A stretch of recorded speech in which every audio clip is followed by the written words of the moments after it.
Alright, Ola update sunod-sunod.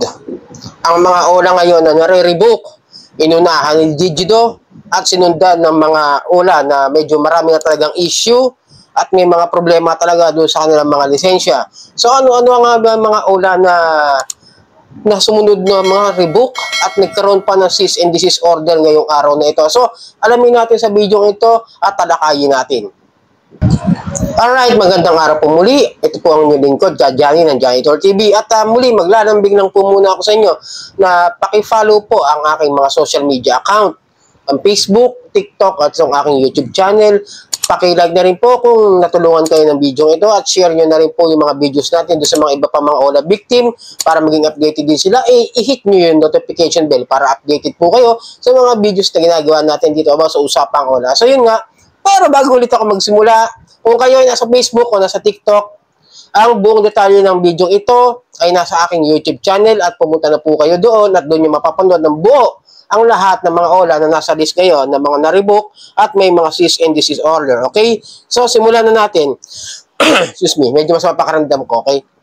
So, yun, simulan na natin mga ka-Johnny. So, kahapon, nag-post na naman si SEC na may ni-revoke silang Ola na medyo itong Ola na to, matagal na siyang nawala sa list ng recorded online lending platform since noong March 18 nung nag-update sila. So, ang Olang ito ay si Hi-Fin Lending. Okay?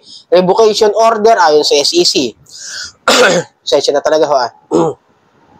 The Securities and Exchange Commission has revoked the Certificate of Incorporation and canceled the Certificate of Authority to operate as a lending company of Hi-Fin Lending, which operates on a lending platform such as Peso Wallet and Credit Cash. For its failure to disclose, we will take corporation as one of its third-party services provider. So, bakit na-revoke itong si Hi-Fin Lending o si Credit Cash at si Peso Wallet? Dahil po, hindi po sila nagbigay ng detalye at di sila nag-disclose. Parang hindi nila binigay na sa SEC na meron silang third-party provider na yung We Will Take Corporation. Kumbaga, pag sila nagpautang at na meron silang pinapasingil na mga kliyente hindi nakapagbayad, ay ipapasa na nila sa We Will Take Corporation. Kumbaga, ito na yung third-party collection na maniningil doon sa mga kliyente, okay, na hindi nagbayad o hindi nakabayad. Tapos ngayon, siyempre, kailangan pa rin nilang i-disclose yun as long as they are, parang they are coordinating to one another ng mga Ola, tapos third-party collections. Tapos, siyempre, kung sa magka-problema, parang nagtuturan yan eh. Third collection, tapos si Ola, para pag nagkaroon problema sa third party, sabihin si Ola may problema, sabihin naman ni Ola si third party. Parang ganun lang yan. Ito yung nagpapautang at kayo yung mga kolekta. Pero bawat maling paraan ng paniningin nila ay kaakibat pa rin yung mga problema ang dapat nilang harapin dahil na-revoke na sila. So, babayaran pa ba yan? Mamaya natin pag-usapan, okay? Excuse me po talaga. Then, ito naman, ngayon, fresh na fresh, bagong ligo. Fresh from the oven. Iga nga. Cease and desist order naman para sa Hupan Lending Technology. Okay? Ano ba ito si Hupan? The Securities and Exchange Commission has ordered Hupan Lending Technology and its declared online lending platforms such as Cashme, Sukilon, Peso Poly, and Loan Tayo to stop engaging in carrying out, promoting, or facilitating any lending activities for operating an unrecorded online lending application of Ola known as Magic Peso. By operating an unrecorded Ola, Hupan Lending Technology place borrowers and users of Magic Peso outside the protection granted by the Financial Products and Services Consumer Protection Act at its implementing rules and regulations. So, may cease and desist order. Iba kasi si revocation at iba rin si cease and desist order. So, si Hi-Fin na-revoke dahil hindi lang sila nag-disclose ng kanilang third-party collection. So, meaning in such way, kung nakahirang kayo ngayon o kaya kahapon, illegal na po sila ngayon. Pero yung natirang utang nyo, yung mga unsettled loans nyo before na-revoke, ay may karapatan pa rin po silang maningil. Yun ang pagkakaalam ko at pagkakaintindi ko doon sa mga videos na napanood ko doon sa isang attorney ng SEC by on 2 years ago na yata yon. Yun po yung pagkakaintindi ko. Okay?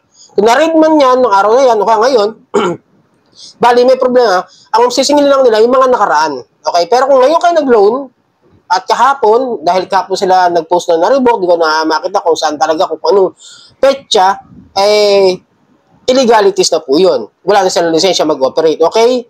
Ang pwede lang ay maningil. Then si Hyphen, ito ang naging problema naman niya, nagkaroon siya ng cease and desist order na medyo mas maraming iniutos sa kanila dahil sabi dito, stop engaging in, carrying out, promoting or facilitating any lending activities. So, ibig sabihin, bawal sila mag-operate, makapag-engage, magpautang, magmaningil, carrying out, promoting, mag-promote sa mga social media siguro, social media ads, something like that, facilitating any lending activities. Kung lahat ng mga yon, kung ba ibig sabihin, facilitating any lending activities, lahat po doon sinasakop ng cease and desist order. Lahat po ng kanilang operation, paniningil, pagpapautang, pagpapromote,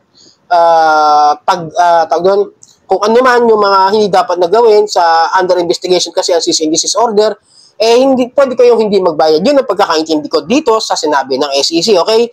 Dahil may cease and desist order. Yun nga sinasabi kong kaibahan. Si revocation, pwede pang maningil dahil wala na lisensya. Pero itong cease and desist order, kahit hindi pa yan na-decisionan na ma-revoke, bawal silang mag-operate. Okay? Sana naiintindihan niyo yung kaibahan ng dalawa. Revocation, tanggal lisensya, cease and desist order, may lisensya pa yan, pero hinihintay ang resolution dahil sigurado ka-apila ito. Pero dahil nga sa mga ginawa nilang paglabag, dito sa mga ginawa nila dahil nag-ooperate sila ng magic peso. Na hindi nila isinama doon sa hupan. Kasi illegally operating to si magic peso. Ayon doon sa pagkakabasa ko. Di ba? Illegal, for operating an unrecorded online lending platform, di ba? Hindi nila nire-record eh. Hindi nila pinoward kay SEC na meron po kaming bagong OLA ngayon na nag-ooperate sa iOS o sa Play Store, sa App Store, something like that. Walang ganon.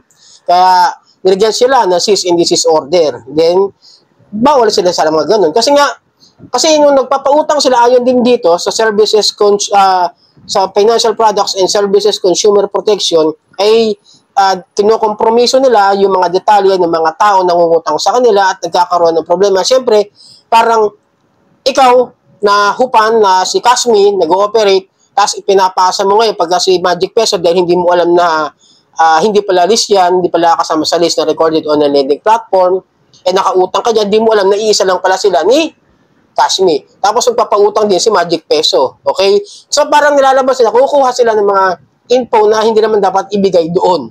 Okay? Kasi nga, may data privacy tayo. Hindi natin pwede ibigay lang kung kanino yung ating mga informasyon sa kung saan sa mga OLA. Lalo na kung hindi naman sila recorded on a lending platform. Kaya nga, yung mga OLA na nahiraman ko na hindi naman pala list of recorded on a lending platform ay nireport ko ngayon doon sa PAO kanina. So sa susunod na video natin pag-usapan kung ano nangyayari doon sa aking pagpapile ng complaint sa PAO. So sana nakatulong ang video ito. So sana muli, maglalambing ako na paki-follow po ang aking mga social media account ng Facebook, TikTok at itong aking YouTube channel. Maraming pong salamat at hanggang sa muli.